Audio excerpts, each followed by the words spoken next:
welcome everyone. Elias Khoury, who is immediately to my left, as many of you will know, is the author of 12 novels in Arabic, as well as plays, essays, and short stories.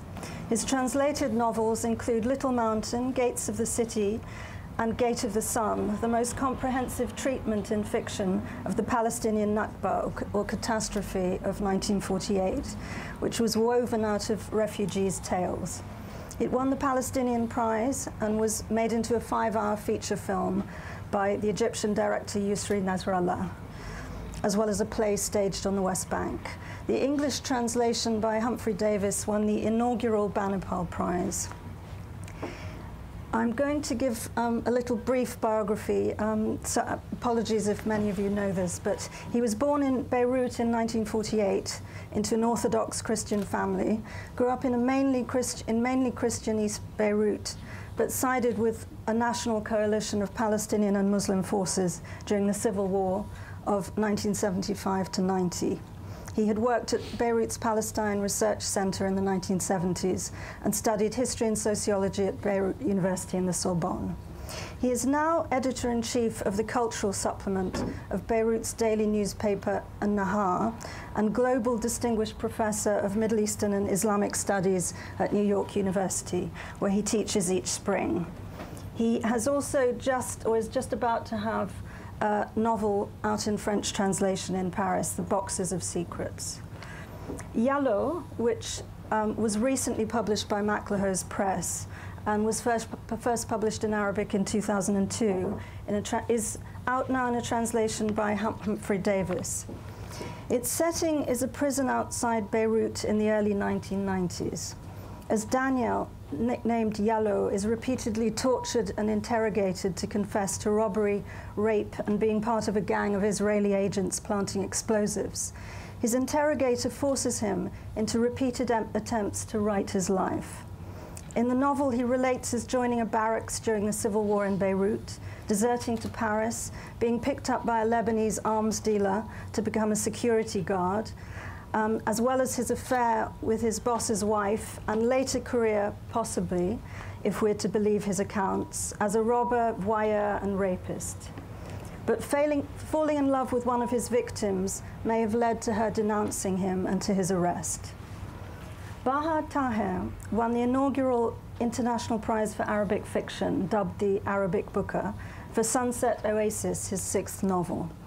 He was born in Cairo in 1935 to parents from Upper Egypt and studied history at Cairo University. He helped found Cairo Radio's cultural program in the 1950s and worked as a radio journalist until he was sacked in 1975 under the Sadat regime, prevented from publishing and forced into exile. He spent 14 years as a UN translator in Geneva before returning to Cairo in the mid-1990s. He began to write fiction in the 1960s, and 4 of his novels have so far been translated into English, including Aunt Sophia and the Monastery, Love in Exile, and As Doha Said. He's also written plays, non-fiction, and 5 short story collections, including his latest book, which came out in Cairo this month, I Didn't Know That Peacocks Could Fly. He's received Egypt's State Award of Merit in Literature, and also recently donated a plot of land in his ancestral hometown of Luxor to build a cultural center. Sunset Oasis, first published in 2007 in Cairo, is published by Scepter next week in an English translation also by Humphrey Davis. Set in 19th century Egypt under British colonial rule, it begins as an Egyptian police officer, Mahmoud, is posted as district commissioner and tax collector to the rebellious outpost of Siwa, a Berber-speaking oasis town on the Libyan border. He's being punished for his sympathies with the Arabi Revolt in 1881, a failed nationalist uprising that led to the Anglo-Egyptian War and colonial rule. His Irish wife accompanies him, hoping to find Alexander the Great's tomb and to rescue their faltering marriage. Mahmoud is partly based on a real police chief who dynamited part of the temple complex there in the late 19th century. And the novel explores possible motivations behind this act of vandalism amid the workings of power, occupation, and rebellion.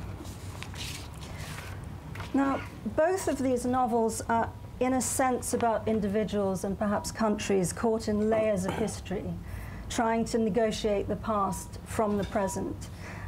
With Sunset Oasis, it's a history of occupation and rebellion. And with Yalo, it's of civil war and massacres. So I wanted to start by asking each of you what your interest is in history, in fiction, in your fiction, this novel, and perhaps more generally, and also how you see that thread to the present. Can I start with you, Bahaa? Yes, thank you to begin with. I don't think I wrote something with historical background except this novel. I mean, I don't consider myself a novelist of historian acts or historian episodes, but this novel I didn't write because of the historical facts concerned, but because the character did fascinate me, this character about whom you have spoken now, that district commissioner, Mahmoud Azmi, his name really, but I gave him the name of Mahmoud Abd El Zahir in the novel. Why did he did what he did, and why did it, he left an everlasting impact on the Oasis, but why? And why did his wife, Catherine, follow him to this dangerous place, which was already known that it was dangerous since two of his predecessors were murdered in the Oasis. And this why led me, of course I had to read a lot of history, and reading in history brought me back Alexander the Great, who had a very close relation with this oasis, since he was declared God there by the Egyptian priests of the god Ammon. He was declared the son of god Ammon there in Siwa. And in his last testimony, he asked to be buried there in Siwa. So that's how history came. I mean, I didn't intend it to be like that, but it happened something after the other. And I think that, after all, it is not a historical novel. After all, it's not a historical novel. It's a kind of search in the human soul.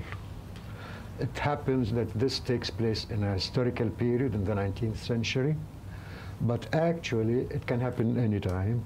Can happen anywhere where the same circumstances may exist, since Mahmoud Azmi, or Mahmoud Abd El Zahir, is himself a victim and an aggressor at the same time, because he suffered, or he is supposedly to have suffered from being colonized by the British, but he is playing the role of colonizer at Siwa. And the same things from which he was complaining from the British occupiers, he is himself practicing as an occupier of Siwa. So, I mean, this idea, and this would bring me back to later maybe on Elias Khoury's novel, because also this idea of the victim aggressor, or the victim, the torturer, it's something common between us. I promised him before we come here that I shall praise him, provided he praises me. So if he attacks me, he wouldn't. Things will change. Well, I'll come back to that, but perhaps I could ask Elias also about the question of history in your fiction. With one thought in mind, which you said, the victor writes history, but stories are more important. First of all, the last remark of Bahaa will oblige me to change the introduction I was planning to say here, because I wanted to say that I am very privileged to be with both of you. First, with you, Maya, because your work reflects deep concern and deep reflection about about literature and mainly about modern Arabic literature. And with Bahaa, actually Bahaa is a master of writing. And no, this is what I wanted to say. I will not say it. This is what I want to say. So afterwards I will say the contrary. But I have to say this: Bahaa is a master of writing, and my generation is indebted a lot to people to writers like Bahaa Taher and his generation, because they opened the way to the new Arabic novel and to new experimentation in the Arabic novel, and we are indebted to them because they opened all this new waves in the modern Arabic fiction. Now, going back to your question, I don't think Yalo has anything to do with a historical novel. Bahaa can tell that his novel is not historical, but it is in a way historical. But my novel is not historical at all. My novel is using the memory and is using the historical memory, let's say, in the context of the present. That is, the context of the past is not there. What is there is the life of this man and his experience. Mainly, he was obliged to remember the past because he was obliged to write his life story. This is a technique, which is a very bizarre technique, but which is used in Arabic prisons. Unfortunately, this is used in Arabic prisons under these beautiful dictators that are governing us since eternity. And unfortunately, it seems they are going to govern us because their sons will govern us. And so we have to be prepared. We have to be prepared. We have to. No, we have the taste of it with our Syrian brothers, and you British have the taste of it with the son of our Syrian brothers. I said.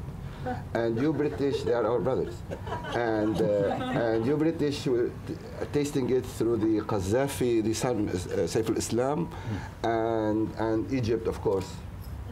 He went to Washington, the president of Egypt, for one reason, which everybody knows. Now, so he was, and this technique actually is meant to destroy the psyche of the prisoner, because besides torturing, which is used also in a very savage way, they oblige the prisoner, they give him papers and they oblige him to write his life story. And anything he will write will not satisfy them. They will go on torturing him, which means remembering is a way to kill you. So in the situation of Yalo, who was, of course, a victim and a victimizer, who was the outcome of the civil war, who was actually, he fought with the fascists, so I didn't have any reason to identify with him because I fought against these guys when I was young. He is pushed through torture to confess things he didn't do. And in that, he will discover that also through writing, which is destroying him, he can reconstruct his personality. Because he will discover that he is obliged to lie. And writers do one thing, which is lying. This is how the ancient Arabs defined metaphor, al-kazib, which is the lie. So we'll discover how to construct a life story from different types of lying. And in this sense, he is related to the past, and the past will be present in his life because he has to speak about his grandfather. Because he left the house because he hated this mad priest who thought that he is the last one who is speaking the Syriac language, which is the language of Jesus, and that when Jesus will come back, will come again, because Jesus is coming again, hopefully. When Jesus will come again, nobody will speak his language. So there is this. So this opens all the windows to memory and link the history or the story of Lebanon, the story of modern Lebanon, with the thread of blood coming from the massacres of 1915 in Turkey, where the Armenians and the Syriacs were massacred during this huge catastrophe. So in this sense, there is a kind of reading the memory and destroying the memory in the same time. The personality is destroyed and reconstructed in the same time. And we are, myself at least as a writer, was in a journey to discover how through writing and through the experience of life, which is parallel to the experience of writing, the personality is destroyed and rebuilt again. Would you like to come back on the idea of sort of victim and victimizer, torturer and torturer that you were talking about in your own? I think I have explained how this is represented here in my novel, and Elias has spoken about his own novel and how Yalo was a victim and a victimizer at the same time. But I think there are other things related to this point that are most important to get. For instance, in my novel, I shall speak later about him to honor my agreement with him, but I think that in my novel, this idea of the victim being a victimizer and that it is reflected in all the chapters of the, not in all the chapters, but in all the themes of the novel. For instance, Alexander the Great, who is supposed to be a very important character in the novel. He is supposed to be the victorious leader and the victorious warrior of old history. And he is supposed to be a man who had so many glorious things, but inside himself, he felt, according to me, how I portrayed him, he felt that he is defeated in a way. He could not achieve what he hoped to achieve. He did not, he wanted to make a one world. He wanted to be what gods failed to do. He wanted himself to do, to make a one world with one race in this world. So he didn't succeed to do that, of course, and no one can succeed to do that. But also, while he was victimizing others, he was at the same time defeating himself.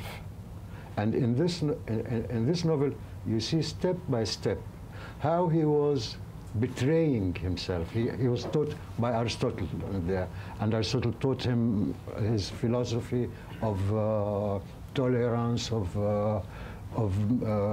being in the middle to achieve goodness, but he didn't succeed to do that. He was impressed more by the Egyptian priests who made him a god in Siwa, in the oasis of Siwa, and who made him a pharaoh at the same time, and he wanted to govern the world the same way the pharaohs were governing Egypt, that is for eternity. That he said, why in Greece, that's the question he is asking, why in Greece there is always this civil war between Greek cities and this kind of civil war, while in Egypt for centuries there's a kind of peace. That's a question he's asking himself. And he thought that if he can apply this kind of despotism which he saw in the pharaohs, he would be able to achieve his aims like that. So that's what I hope. That's what I meant by a victim of his, Alexander is a victim of his own ideas. A victim can be a victimizer. That is, he tortured the whole world, yeah? And at the end, he tortured the whole world to achieve an imaginary ideal. But at the end, he defeated himself, and at the same time, when he defeated others.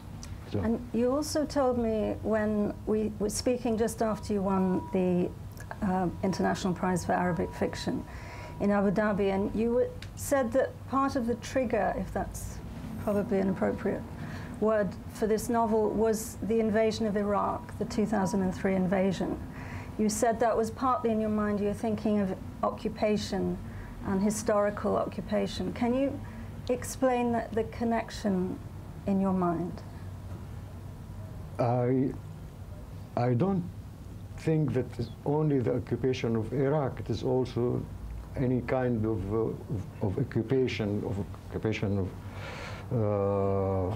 let us say, of any country in the third world. That's why I've written this novel, that it was about the occupation of Egypt in the 19th century and the occupation of Siwa at the same time. And I think that this idea of invasion, it fits very well in my idea about how aggression defeats the aggressor. I wanted to say that at the same time you are victimizing other people, you are yourself a victim. And I think that the Americans discovered that after Iraq. No, they didn't. Or they will discover that. They're discovering it now in Afghanistan anyway. You were shaking your head. Would you like to add anything? No, Yes. just discovering. I was shaking my head about discovering, because I don't think, unfortunately, history doesn't teach anything. And you know, after Vietnam, one would have said the Americans learned that it doesn't work, but they went to Iraq, and now they are in Afghanistan, and tomorrow they can be anywhere. And this is the dilemma of history in the past, and we thought in the present, that is after the Enlightenment, that this will never happen again, and it seems we are repeating the very old days. And just look to our cousins in Israel, how they are behaving in the occupied territories. And in a sense that you feel that they not only did not learn anything from history, but they did not learn anything from their own history, from the history of their victimizing under the fascists and the Nazis. So it seems to me that this is a major dilemma of literature, and maybe because I went through these two, personally, I went through these two experiences of Palestine and Lebanon. One discovered that we are dealing with a meaningless situation, a very absurd situation, as if literature is a way to give meaning to the meaningless.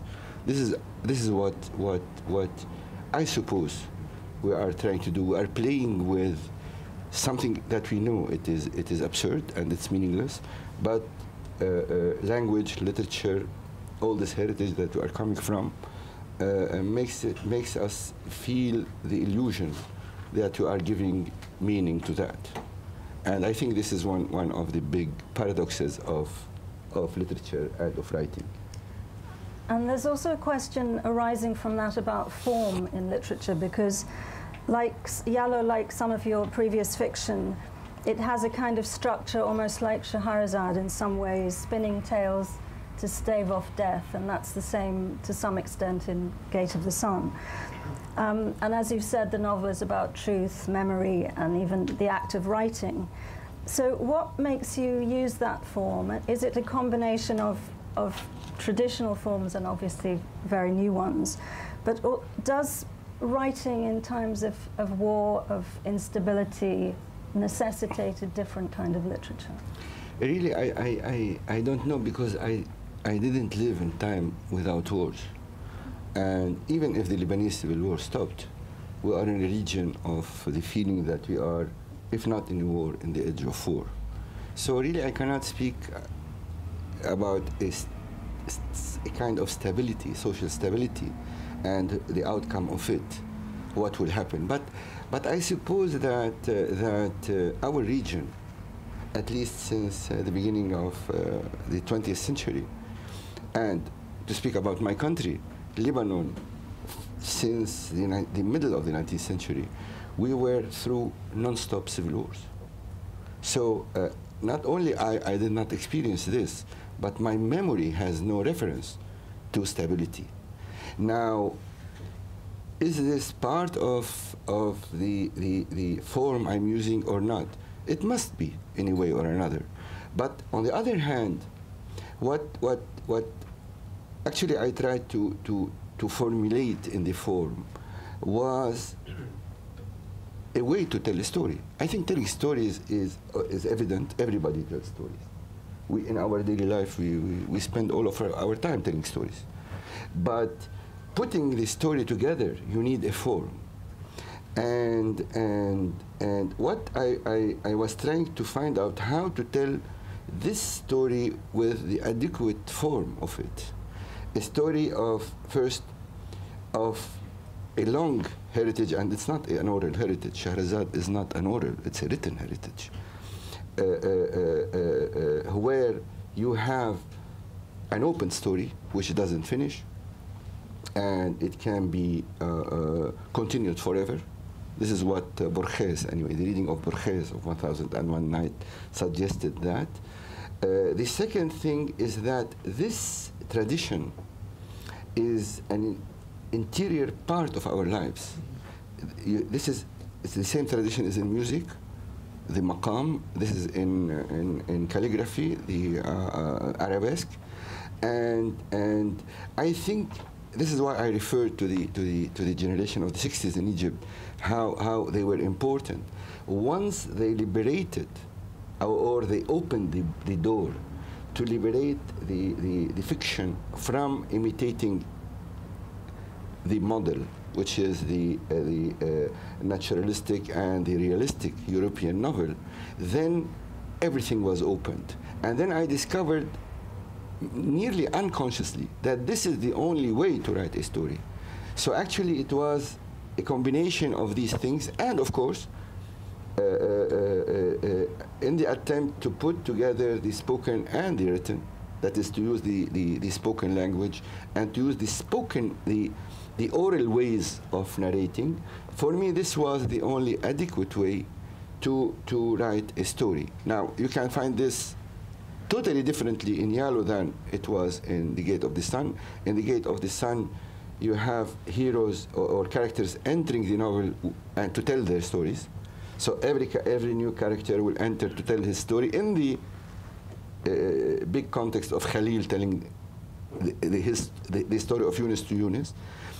Whereas here, you have someone trying to write the same story and trying to write it repeatedly.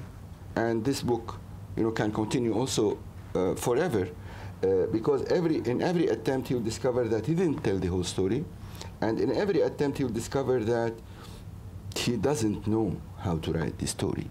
Now this kind of this is torture, and I think this torture is not only the torture of those who are imprisoned. This is the torture of all writers. That is writing in itself and rewriting, because actually we rewrite. We not only rewrite what we have already written, but we rewrite what we have already read also. So we are in a mechanism of rewriting. I believe you are saying that when Yalo is summing up his experience, he is saying no one can write life.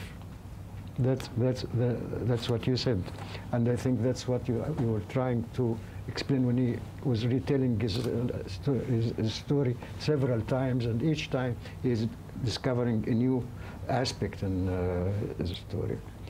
But coming back to what he said, you have a question to say? No, please, go no. React. I mean, coming back to what he said about the form of the novel, and about what the generation of the 60s tried to do. I have read this novel twice, actually, his novel, twice. And I discovered when I thought, what form would I find in this novel? What is it like? Is it a tragicomedy, because you can read it as a tragedy and you can read it as a comedy at the same time? Is it a realistic novel? It is not a realistic novel. What kind of novel it is? I discovered that this is a novel which has a form of its own. You cannot categorize it. You cannot say this is a realistic novel or a symbolic novel or anything like that. And this is a way, I mean, this is a kind of development which, in the hands of writers less experienced than Elias Khoury or others of his generation, is very dangerous. I think it's a very dangerous development, because you don't know, a writer wouldn't know where to stop. And he wouldn't know, not in the sense he was speaking about Yalo, but in the sense of this kind of experimental writing. I personally find that in our modern literature, there are some writers who are writing experimental things just for the sake of experiencing, not because they have really something new to add, or because they believe that they should modernize Arabic literature, but just because they want to be unusual. They don't want to be conventional writers. And in some cases, as I say, when the writer is not very experienced, is not very talented, this could be a very dangerous development in the history of novel, in the history of Arab novel. And I wanted to ask you about Sunset Oasis, because, as you've said, it alternates in different voices. Yeah. Mainly, I mean, Alexander the Great appears as a narrative in the center of it, but mainly Mahmoud and his Irish wife, Catherine. But you've said many times that obviously you don't write representative characters. People often take your work to be talking about East-West and kind of cliches of clashes and gulfs. But could you say what your own view of that is? And you can read it as a love story. I mean, this novel could be a love story. I mean, if you take it from the point of view of the relation of Mahmoud and Catherine, it can be the development of a love story ending in a certain way. But I didn't write it to be, and I never meant it to be, a novel about the clash between East and West, or because so many critics, whenever you write a story where there is an Oriental character and a Western character, immediately they categorize this as the conflict between East and West. To begin with, I'm interested in the conflict of the individual and himself, as I was trying to explain about Alexander the Great. Now, that doesn't mean that I am quite satisfied with the West or with the East. One of my critics once said that in a story that ended by the Western character committed suicide, he said, it seems that the Oriental is just waiting. I mean, I didn't want this to be something symbolic of the relation between Eastern and Western characters. Not at all. And I don't believe in this approach. I mean, I can add my voice to Elias when he was speaking about what's happening in Palestine. I can say so many things against the West and against our cousins there, but this does not mean that I am, generally speaking, against the West in general. Not at all. So.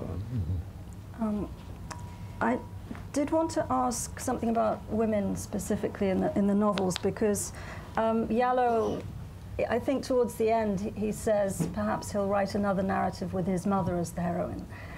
What was in your mind, and also the importance of women in the Gate of the Sun as? First, we have to ask him. It's him who spoke. No, because actually, if you know, there is it's not your case, but there is a lot of literary critics who identify the writer with the main character. Then, if I will be identified with Yalo, it will be a catastrophe.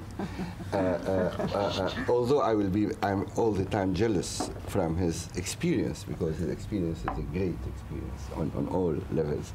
And I finished by loving this boy, and he became my friend. And now he refuses. You mean Yalo? Yalo, yes. Yes. And now he refuses to speak with me in Arabic after the English translation. He speaks all the time in English. One of the critiques, one article appeared in an Arab newspaper about this novel, and the writer was a woman writer. Said that when she finished the novel, she was very sad, and she's sure that this is not the real end of the novel, because the real end of the novel will be that Shireen will go to the prison and tell Yalo that she'll be waiting for him 10 years, and then she will marry him. Now, I think the woman character, first of all, after I wrote Yalo, I wrote a novel which is entitled As If She's Sleeping, which is totally about a woman, which is totally about the dreams of a woman. And from The Gate of the Sun, I began to discover that one of the major issues of literature is to feminize language, to make it, because, you know, not only in Arabic, but I think in all the cultural heritage of the world, there is either a direct or an indirect conflict between literature and religion. And since monotheism, religion became the work of men. God is a man. From the Egyptian Akhenaton on, God is a man and he is a male. And if we go back to the Arabic cultural tradition, one of the main issues of this tradition is that till the end of the 9th century, that is till the end of the Arabic literature, of the classical Arabic literature, the Arabic literature was in direct or indirect conflict with religion. It was either direct to the extent that a poet will write a Quran like al-Mutanabbi or Abu al-Ala al-Ma'arri, or indirect because they will not take care of any religious commands, and someone like Abu Nuwas or Bashar and so on and so forth. Now, I began to discover that in this conflict, literature, if religion is a male voice, literature must be feminized. It must be a female voice. The same thing as the struggle between history and fiction and literature. The thing you mentioned in the beginning about the victorious writes history and the defeated, I said, writes stories. And in a sense, and if you take the Palestinian situation, and if you go back to the Gate of the Sun, here the defeated are writing the story, whereas the history is written by the victorious. And in a sense, it is also, and if it is like that, then the major characters in the Gate of the Sun must be women. They are Nahila and Shams, although in the appearance of the novel, the narrator is a man. But actually, the real character is the woman, is Nahila.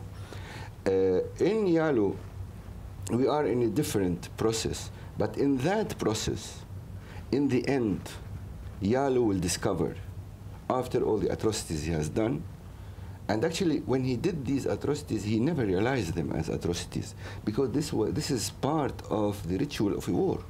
In all wars of the world, you have rape. From ancient wars to the Second World War to the Bosnian war and so on and so forth. So rape is to Iraq. Rape is an integral part of wars. So Yalo never realized he was doing something wrong. He was part of this machine. And then through writing and rewriting his story, he began to realize. And in the end, he will discover the character of his mother. And the mother has a very tragic story with her husband, and then with her lover, and then with her father, who was very despotic. And he will finish by saying that if he will write this story, he will write the story from the point of view of his mother. So in this sense, I think giving the voice not to women, but to this feminist aspect of life, which will affect language, affect ways of telling, affect structure, and so on and so forth, I think is very important in our literary, in our modern and postmodern literary experience. Now, just to go back to the remark of Bahaa about using experimental. Actually, I was not trying to be experimental. I was trying, of course, this is an experimental technique, but my objective was not to be experimental, because all experimental in Arabic literature, experimentalism was a kind of imitation of the Western novels techniques or poetry. From this is part of an approach, which is I'm speaking a lot. No, I have to stop. It's okay. No, I have one idea. You give me 2 minutes. Ahead. This is part, I think, of something very important, which one can call the prison literature. And the prison literature in Arabic did not only play a role as a testimony, because with the first real novel of prison literature, which was Sanal Ibrahim's The Smell of It, I think the whole ways of narrating changed. In a small novella by Sanal Ibrahim, who was speaking of the prison experience, through that experience itself, the structure of storytelling was totally exploded, and something new was emerging. And then someone else will take this, Abdurrahman Munif, in 2 novels about the prison experience. So in this sense, this experimental thing is part of a real and very concrete experience, which unfortunately is still playing a major role in Arabic literature, because we still have political prisoners all over the Arab world.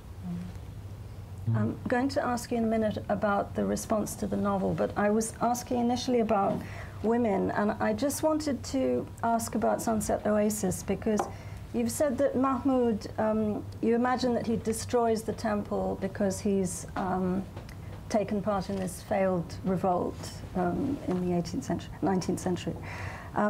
And you said that he sort of embodies the despair of intellectuals, 2 centuries of Arab intellectuals, you've said. And that Malika, who is a Berber woman in the story, is actually the perfect rebel. Can you explain that? I shall try, at least. Anyway, I hope that the kind audience will forget what you said about the destruction of the temple. Oh. I don't want them. I don't want them to know that in advance. Maybe. That's the historical part. Mahmoud is an intellectual, yes, but he is not a stereotype of intellectual. That's what I was trying to say. He is this intellectual who happens to be a police officer, who have been brought up by a father who was an admirer of music and of zikr, that is the Sufi chanting and the Sufi singing. And at the same time, he was brought up in a liberal way. He was not living the kind of life where children are being governed by despotic fathers. He was free to do whatever he wants. And also, he was very successful with women in his youth. And the idea of marriage never came to him until he met Catherine. So, he is not, as I would say, he does not represent the Egyptian intellectual at that time, because he was privileged. In so many ways, he was privileged than the average Egyptian middle-class man. And then despite that, despite the fact that he is not a stereotype, he faced the same problems that other intellectuals faced at that time. That is the defeat of the revolution, and because you know how this revolution came up, and it is written in this novel, and why it was defeated. It is because the Egyptians at that time, they wanted democracy, and they made a parliament. And the British and the French said it is so premature for such a nation to have a parliament and democracy. Later, when Nasser came, he was also defeated because he was not democratic. So once we were attacked because we were democratic, another time we were attacked because we were dictators. And that's how the West is dealing with, is dealing with that. Anyway. So Mahmoud was not, as I said, a stereotype, or he was not he is not representative of the Egyptian middle class of that time. But he faced the same problems, and he had his own reactions, which is not also, his reactions were not the conventional reactions of others. Because first of all, he had this unique experience of going to govern this oasis very far west of Egypt, and because he had this foreigner wife, the Irish wife, and because he was also not very much convinced of what he was doing, and he was trying to explain to himself and to justify to himself why should he be that victimizer of people while he was himself treated as a victim, because he was sent as a kind of punishment to this oasis. It was not a very welcome post for anybody in the police at that time. So that's how his individual, the problem of this individual happened. As Malika is concerned, Malika, yes, she is a perfect rebel, because she was living in a society, a very closed society, and a very traditional society, and her life since her very young childhood was a kind of challenge or rebel, or she was against all those traditions are around her. She was also trying to be rebellious for her own sex. She was dressed like a boy, and she was a girl, and she used to go to the temples that it was not at all permitted even for men to go inside, but she went inside the temples, and she imitated the little statues and the little paintings she saw on the walls of these temples. And a kind of person like that, a kind of a person like this Malika, this rebellious Malika, a very young girl, but very intelligent girl, living in such a traditional and in such a closed society, she has no chance. That's why I said she is a perfect rebel, because inside herself she was telling her uncle, who was treating her uncle, Sheikh Yahya, was treating people with herbs. She told him, "Can't you find medicine for me?" He says, "What kind of medicine?" She says, you see that there is a devil in me. That's how she says it. My mother says that there is a devil in me. And can't you make anything to treat me from this devil? She knew herself that she is not the normal. Yeah. Now, Elias, I did want to ask just briefly about the kind of research you did regarding prisons and prison conditions and so on, and also the reaction to the novel when it was published in Arabic. First, the major research in this novel was linguistic research. I had to study language, which I didn't know before, because I wanted to know Syriac as much as Yalo knew Syriac. So it was a very beautiful experience. I finished by knowing better the language. It was a very interesting experience to discover an ancient language which is dead, now, but which was a very, very high cultural language. It was spoken from India to the Mediterranean. It was the language from which the Arabs translated Greek philosophy. Greek philosophy translated to Arabic was not done directly from Arabic, it was done from Syria. And it was, for me, a way to contemplate and to think about the idea of death of languages, because I think this is the terrible thing. This is the most terrible event historically, because with the death of a language, there is a death of a whole world. The second thing, so this was the major thing. The second thing was I had to cross the border towards East Beirut, because I lived during all the civil war in West Beirut. It was a coalition of the left and the PLO, not of the Muslims. Sorry. We were leftists at that time, and you are, I hope you are still leftists, but this is becoming very problematic now. And I had to cross the border there, not only to cross the border in order, but to discover an experience which I didn't know about. Of course, my parents and my sisters, my brother, and so on, lived all the civil war there, but for me it was a new thing, and it was very important to understand. And to realize, because you know the civil war is one of the most terrible experiences one can go through, because actually you are fighting your image as if you are fighting a mirror, because the other is your mirror. So I had to go to my to this mirror and to see myself in a way or another. So it and I had to meet fighters from the other camp who were fighting me, and to listen to their experiences in the war, and especially to that group of fighters which was called, which was made from the Syriacs, which was very badly used by the Phalangists, because they were all Syrians, not Lebanese, and they were promised the Lebanese ID.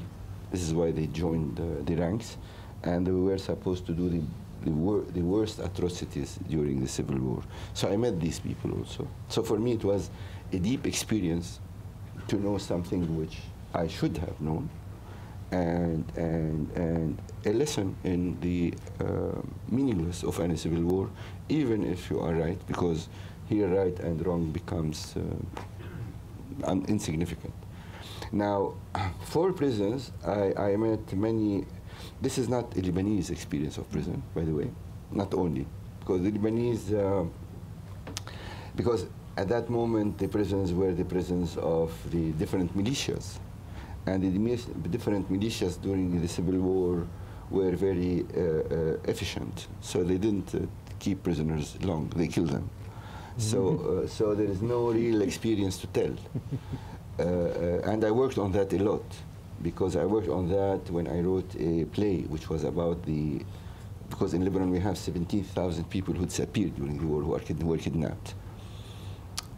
So the major experience was to collect information about Arab prisons, and mainly from the neighboring country, which of course they were, and they may become again the masters and the occupiers of my country, from the Syrians, and mainly from my friends, because in Syria, till now, most of my friends are in prisons, because they continue to you know, this is one of the rare regimes that put intellectuals and writers and journalists in prison. So it was their experience which I collected most of the information about torture. And all the torture I mentioned is real torture. I didn't invent, it's not imagination. Imagination in this book is not in the torture part. It is very, very concrete.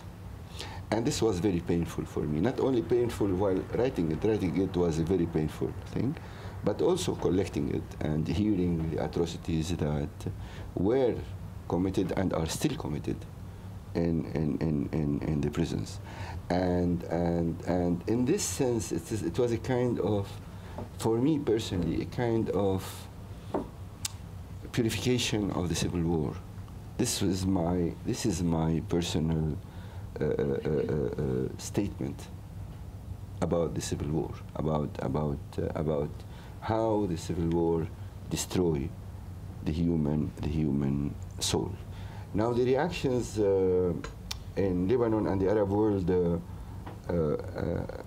they were mainly in Lebanon and Jordan and Palestine. This is where our books go, and then to North Africa, and in Egypt mainly our books do not go, or if they go only in the exhibition, and very few copies. The reaction was unexpectedly very good, especially in Lebanon. I was expecting a different reaction. The book was banned in Jordan because it's speaking about there are a lot of sexual because actually he's a raper, so to rape you have to make sex. I'm sorry, but sex and religion are usually the sort of religion doesn't. No, it was not. There was no problem because we are speaking about Christians, and they don't care. I mean, of course, he could if Yalo were a Muslim and the grandfather was a sheikh, and I think this could have had other resonances. But since he's a Christian, then there is no problem. Christian, you can. In Lebanon, when we want to attack religion, we attack Christianity, because the Christians are very weak and they cannot defend themselves. They are very poor guys. They do not have any defender anymore.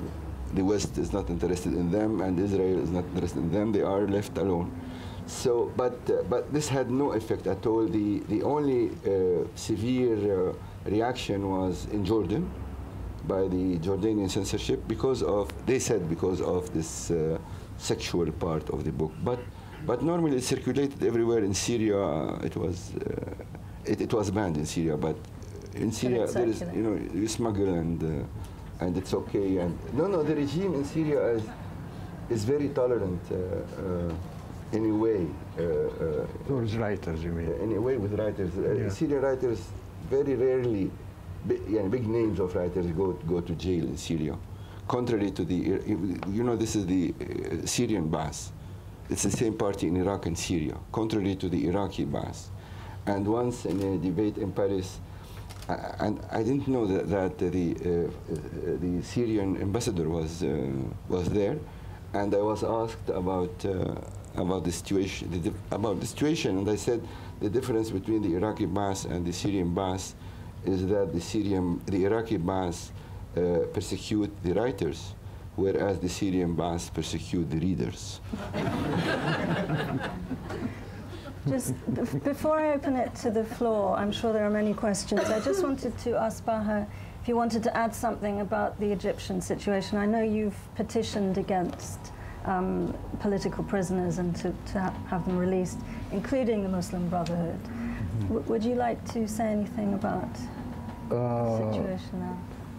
I don't think in Egypt now there are any problems concerning intellectuals.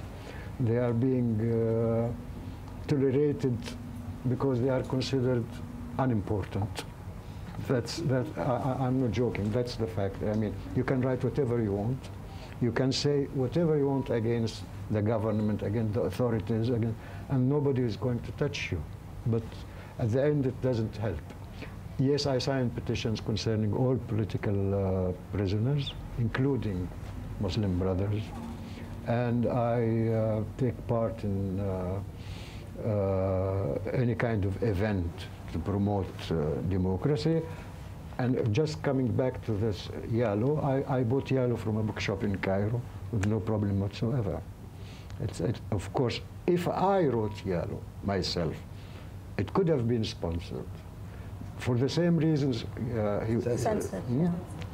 Yeah, I can't do that. I mean, I know the tolerance, the kind of tolerance. Now tell them the truth. You wrote Yalo, and you wrote Sunset. Okay, I'm going to take questions now. So there's one there.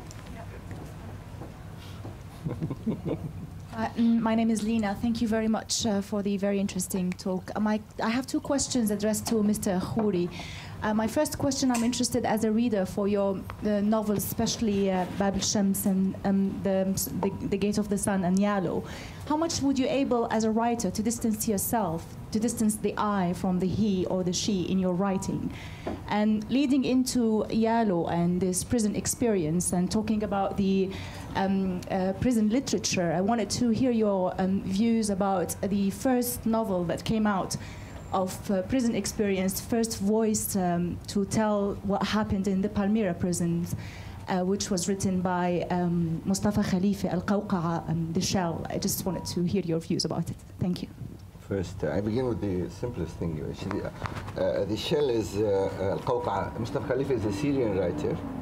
His name is Mustafa, and if anyone is named Mustafa, he is considered to be a Muslim. But he was a Christian Mustafa. His father was a very secular, and he was a communist. So he insisted to give a name of the other religion to his son. So Mustafa Khalifa was, I think, in Germany, and then he went back to Syria. In France. And then he went back to Syria, and he was taken to prison as being a member of the Muslim Brotherhood. And when he said to the interrogators, "I'm not a Muslim, I cannot be a member of the Muslim, but I'm Christian," they used to humiliate him, thinking that he is so coward because he is not admitting that he is a Muslim. And then when he was in the cells of the Muslim brothers, also they used to torture him, actually, because he was not a Muslim. So it is a very, it's not a story, it's not a novel, actually. It is memoirs, and it is something unbelievable. I mean, when I read it, it's something which enters your heart, and you don't know what to say, because it shows how not only dictatorship, but dictatorship with bureaucracy, with stupidity, can make. Now, and this novel, this book was translated to French. Actually, it came out in French before it came out in Arabic, I think. It came out in Act Sud, and then it was published by Dar al-Adab in Beirut. And now, going back to your first question, I want to be clear, I don't write about myself. I don't think I'm important. Really, I don't think I'm important. Second, I think all writers are not important. I agree. If you are to be an important writer, which is very rare, it's not, then people will forget you and will remember the characters. So even if you are a successful, a real great writer, then you don't exist also. So writers, now I don't like, there is a tendency in Arabic and in the world literature of this, what you call autofiction, and there is a great writer whom I love a lot, whose name is Ghalib Halassa, Jordanian, who is unfortunately not translated. He is not translated because he died before the wave of translation began. He is a great writer by all means. And in all the novels of Ghalib Halassa, it is a kind of autofiction, and even the name of the narrator is Ghalib. So he's using his own name. But I'm not from that school. What I try to do, I try to be open to hear, to listen to others, and try to put together a story of people who deserve, whose stories deserve to be written. So there is nothing personal in Gate of the Sun. There is nothing. First, I'm not a Palestinian, and I've never visited Galilee. Galilee is in Israel, and I cannot go to visit. And but actually, I know Galilee by heart. I can tell you the small streets of all the villages, because I worked a lot on that. It was a work. That is, all the material is the outcome of real work. And then I believed my characters.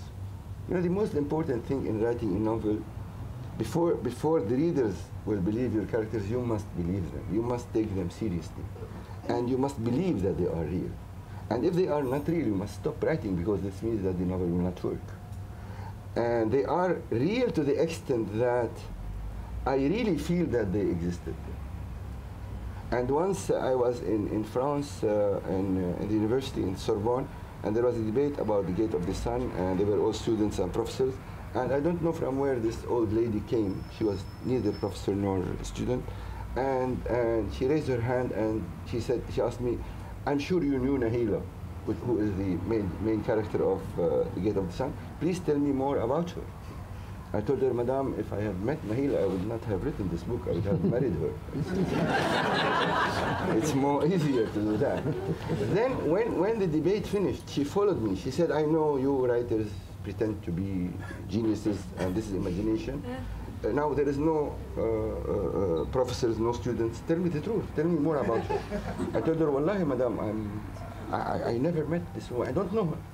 All what I know is written in the book. She looked at me and she told me, you are a liar. And she left. So I followed her and I told her, look, this is the best compliment I've ever had in my life. Okay, there's one there, and then perhaps next.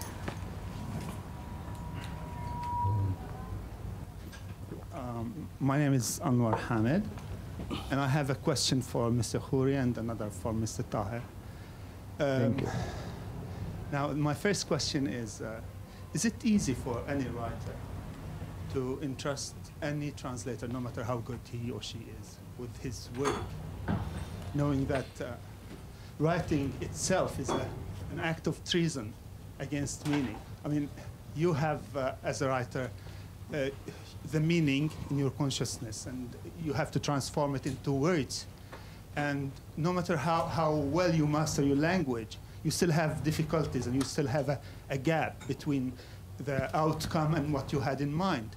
And now when a third person comes with a different language, different word meaning associations, system of associations, what happens? And how, now, and when you read the book in that language, what's your feeling? And then the other question, and then very quickly, yeah. Quickly, yeah. About Wahed al-Ghurub, I'm coming back to the question of women. Now, I love the story; it's wonderful. Nevertheless, I will ask you if you think you've fallen into a typical trap that many Arab novelists fall in, from Hanna Mina to Tayyib Saleh. That is, when you are trying to portray a relationship between an Oriental man and a European woman, and then what we get is a perception of a conservative Arab man of such a relationship, with the man dominating the relationship completely, and the woman being a shadow, and which is, which is not necessarily this way in reality. So, would you like to take that? I think that's a fully formed question. So I think, could you take that? Yes, no. In all my writings, I even said that right now, that I never write about stereotypes, about a man representing the East or a woman representing the West. I'm speaking about individuals and about individual experiences. So I cannot say that in my writings, or even in Tayyib Saleh writing, that the man is representing the East and the woman is representing the... That is a kind of very simple writing. Huh? The season of migration to the north is what I have in mind. Yeah. Yes, I also have it in mind, and I think Tayyib Saleh was much better writer than to think of the relation between a European woman and a Sudanese man as a representation of the relation between West and East. No, as a specific just man-woman relation. But all stories are about man-woman relations. Yeah.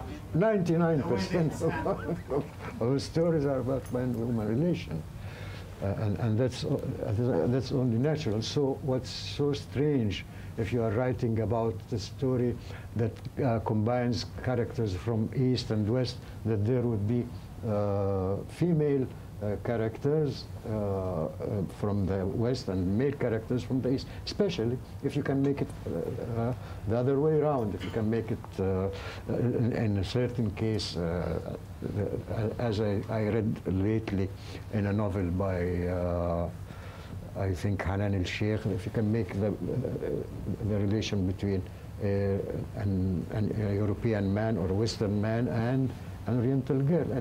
It always happens like that, I mean.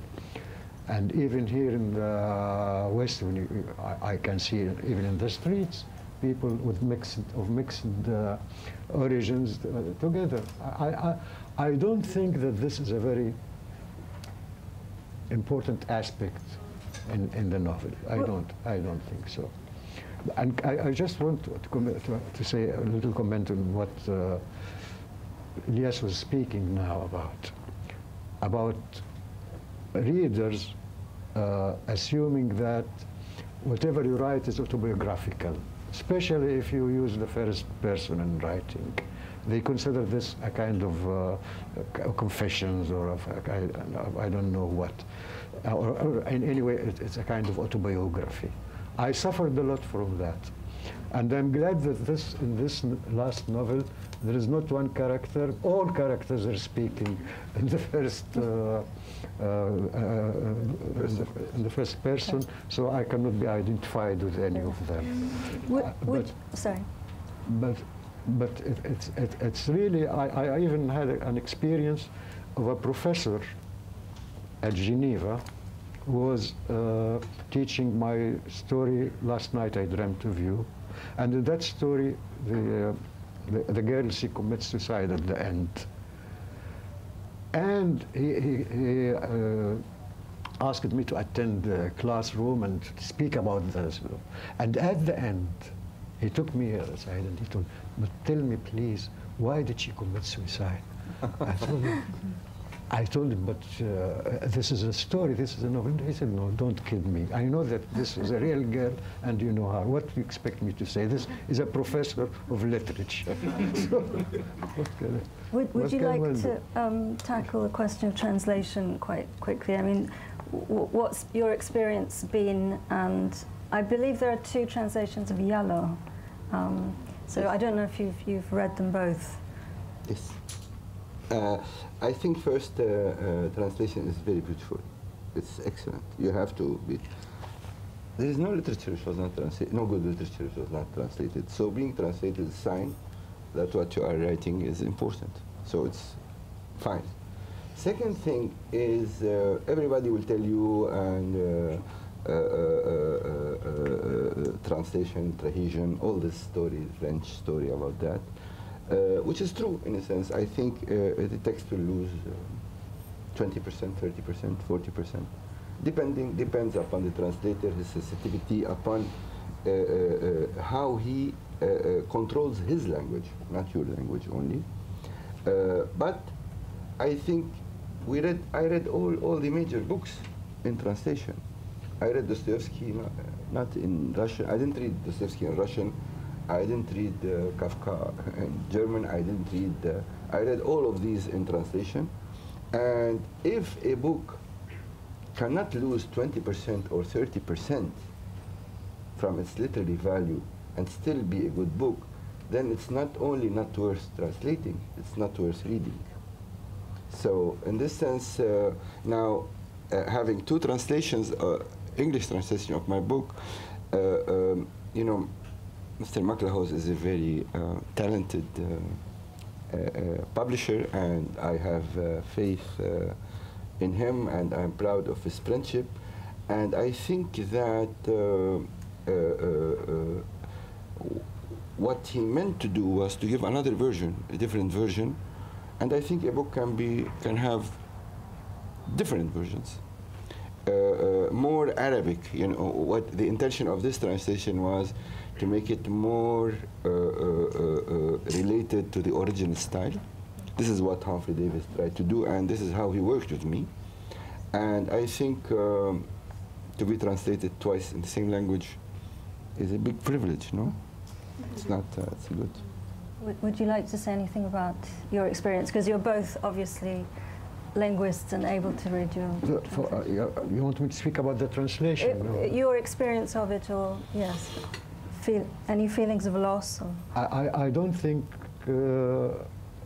that the book lost anything by being translated. No, I mean, it has been a very honest translation, and the translator consulted me whenever he had doubt about anything.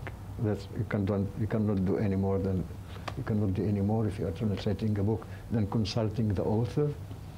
And the result, the outcome, I liked very much. I have read it when it was finished, and I liked it very much. And I don't think that this traditory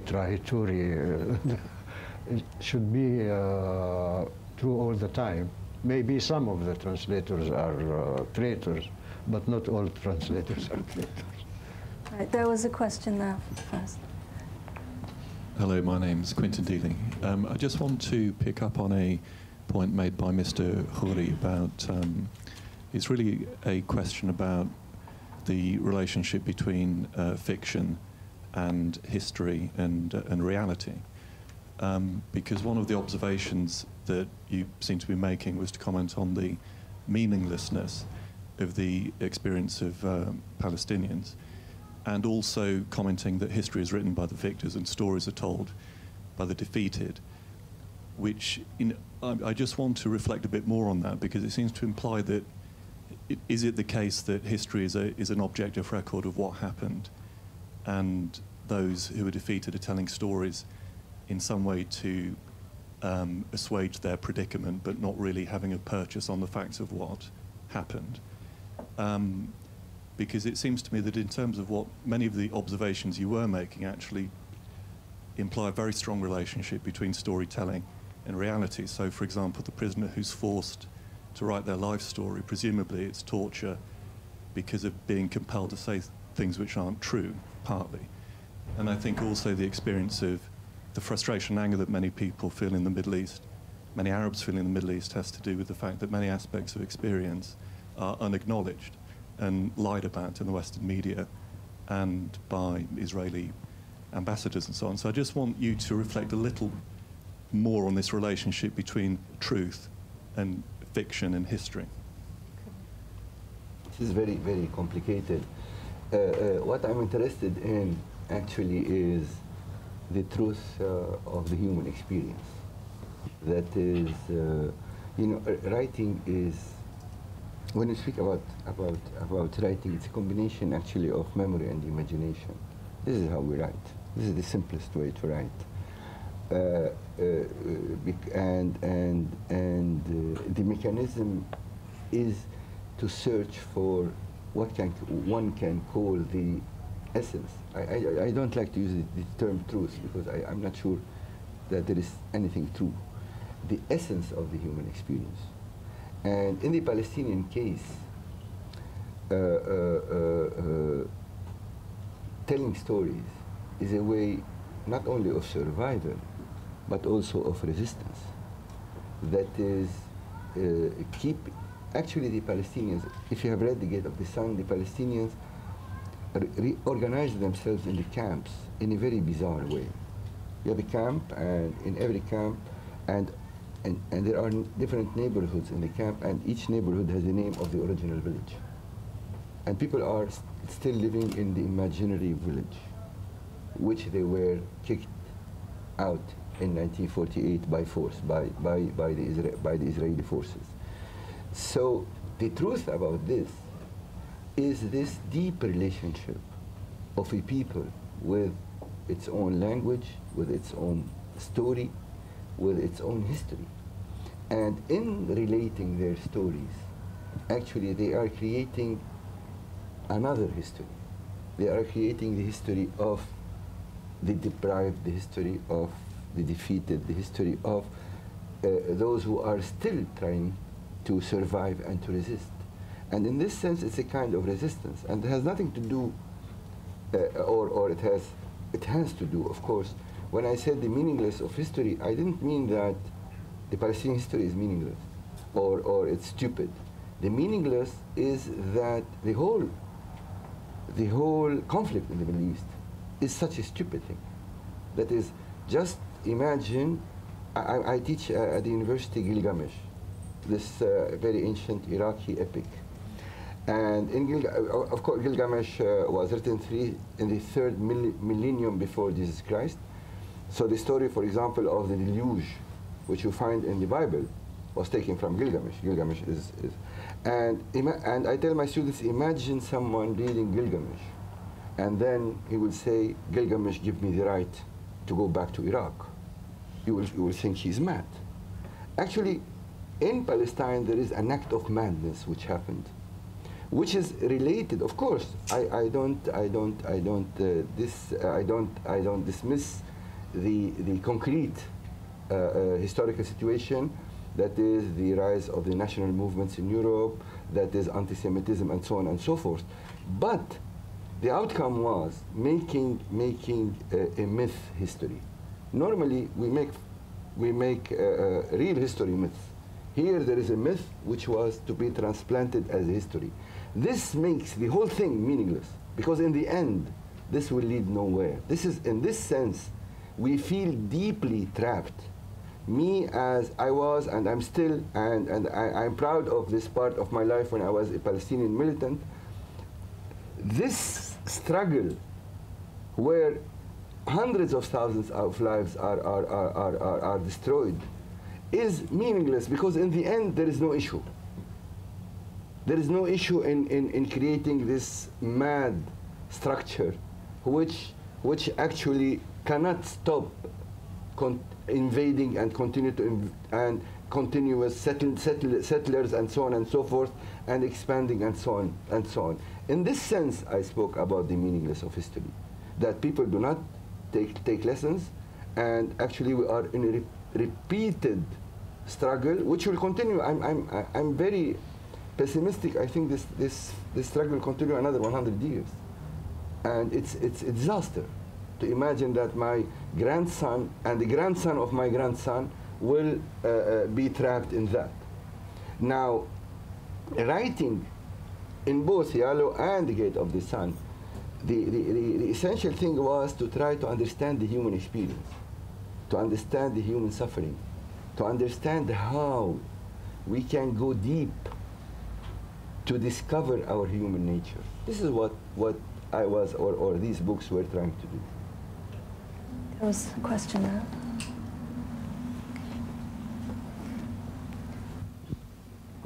Hi, I'm Adish. My question is to Mr. Bahaa about experimenting for the sake of experimenting. Now, I've been lucky to pick up few books lately from Egypt, from a small publishing house by very young Egyptian writers who are really experimenting and even writing in Fusha and dialect, Egyptian dialect.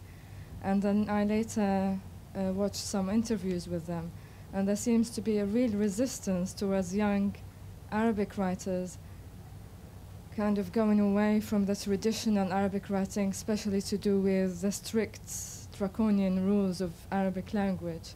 And I just wondered what you think of the new Arabic of the new writers in the Middle East generally. And you can name those writers whom you have read? One is called Al-Aidi. That's a very good novel. Yeah. Abbas Al-Abd. It's a very good novel. It's a very good novel. Yeah, so And the other so one? I was pleasantly surprised by these examples, and I just wondered if you see a different future for young Arabic writers. Yeah, I was asked this question today concerning the young writers, and they said that there is a new generation, a very promising new generation of writers in Egypt in their early 20s or something. They are not even in their 30s now, and they are writing and they are representing a new wave in Egyptian writing, which is very welcome. According to me, it is very welcome. And I can say that I have a very good relations with all of them, including Al-Aidi, whom you have cited now. And I think that they face a problem in a way. I said they are very talented. They are trying new things. the things they are trying would be new blood in Arabic literature, especially in Egypt. But they are facing a problem which you have spoken about now, this writing in slang at sometimes and not mastering their own language. I mean, writing in a slang, they are defeating themselves. Why? I know of writers who wrote in slang and they were very popular, like Yusuf Idris, for instance. He wrote in slang and he was read all over the Arab world. But now, at that time, Egyptian slang was understood everywhere because of the Egyptian films, because of Kulthum, because of Abdul Halim Hafiz, the Egyptian, those are famous singers. The Egyptian language, the Egyptian slang was common in all the Arab world and could be understood. Now the situation has changed. I don't think that Egyptian slang could be understood in Morocco or could be understood in Tunisia. I don't think as it was before. So they are restricting the readership. I mean, this generation of young writers, they wouldn't have the possibility to address themselves to Arab readers everywhere. They are addressing themselves only to Arab readers in Egypt. Or if they are writing the slang in Syria, they are addressing themselves to Syrian readers, not to... Now, I personally, I don't use slang in my writings, but I can read slang and I speak, even if it is written in Moroccan, which is a very different slang from my own slang, Arabic Egyptian slang. I can appreciate it and I can understand. But I'm asking myself a question: are you defeating yourself when writing this way? Are you restricting your own readership? I think you are doing that. But they are very good writers. If you want to know my opinion. There was a question here which may have to be the last, I'm afraid. Just here. Doctor. No, I wanted only to ask about reading. I see that brings those two novels together, which has not been mentioned very much in this lengthy conversation. Both novels in their own ways, of course, deal with a defeated society, a defeated individuals. And at the same time, they manage to elaborate what here I use the great Raymond Williams term, a structure of feeling, a structure of self-destructiveness in different ways in both cases, in your novel and as well as in Elias. The very rewriting of his story is a self-destructiveness that has become institutionalized in the Arab society now. And this is one of the greatness of those two novels, is that it reveals how the inner mechanism of destructiveness has actually been embedded not only in the institutional, because the institution, in Elias's case, the police wanted him to write a story that actually erases his own self as well as his own story. So the self-destructiveness is not only institutionalized in the institution, it's also inside the individual. The same case with Bahaa, the novel, where he goes there defeated. He goes there actually, and that is how I see the novel, was not about the occupation of Egypt during the Arabic Revolution. It's about the present occupation of Egypt by the American. Egypt is an occupied country as well as in Iraq in two different ways. And therefore, he goes there, the whole novel becomes a metaphor of the present defeated Egypt and the present self-destructiveness. Nothing of beauty can survive there. That's why Malika died. That's why, in his case, he never married Sidi Raad. He never really has a real love story. And I was wondering why none of you touched on this self-destructiveness. Elias, would you like to reply quite briefly? No, I agree with him, but why it didn't come in the context? I mean, we are not in a seminar, we're not in university. It didn't come, but you are totally, I agree totally with you. I mean, using different techniques also, we are totally different techniques, and I use colloquial what my friend calls slang.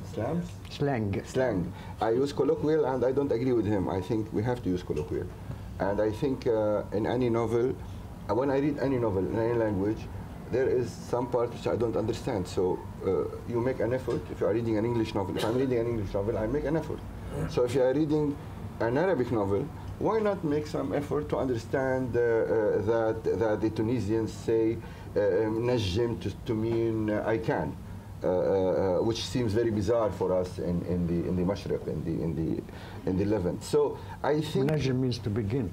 No, najim, ma najimsh. I cannot. No, I know already got some I know Tunisian very, very well. So I don't agree about this point. I think the only way that the language will be alive and renew itself is through the spoken. We cannot write without the spoken. And I think one of the merits of what which we learned from the Egyptian novel, actually from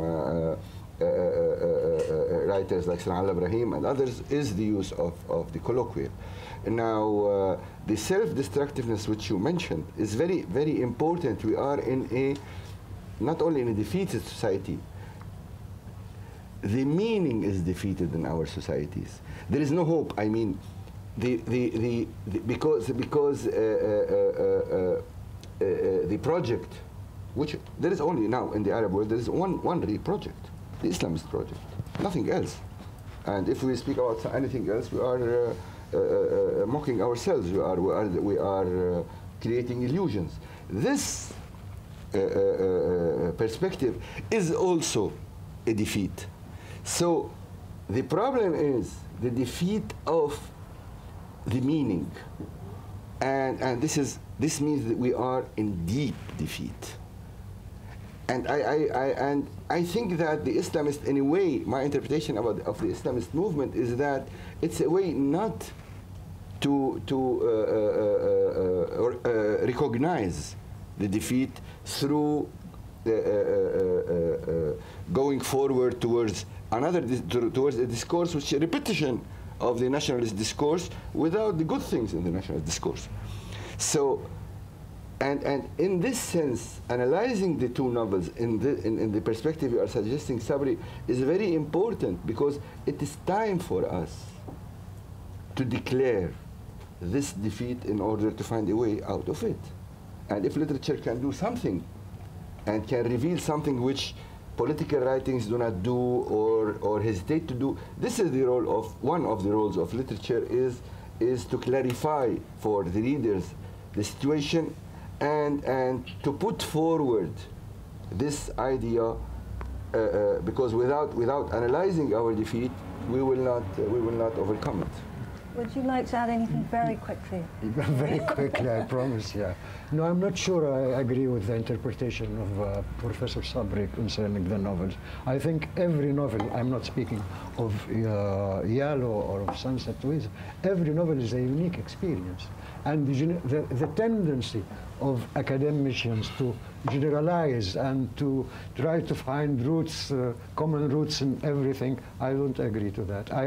And I don't understand why should a novel like Yalo or a novel like this should be about how did you express it?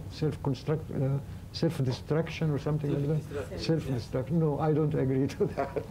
It's an attempt. It is an attempt. For me, from my own interpretation, it's an attempt to find a way to. It's an attempt to find a way to salvation. And that's the same thing about. This is your role, Sabri. That's your own interpretation. Your role is to interpret us in a different way, and then we will be adapted to your interpretation and we'll take it. I think that's. Luckily enough, I'm afraid that's all we have time for, but it just remains for me to thank both Elias Khoury and Bahaa Taher. Thank you. Thank you.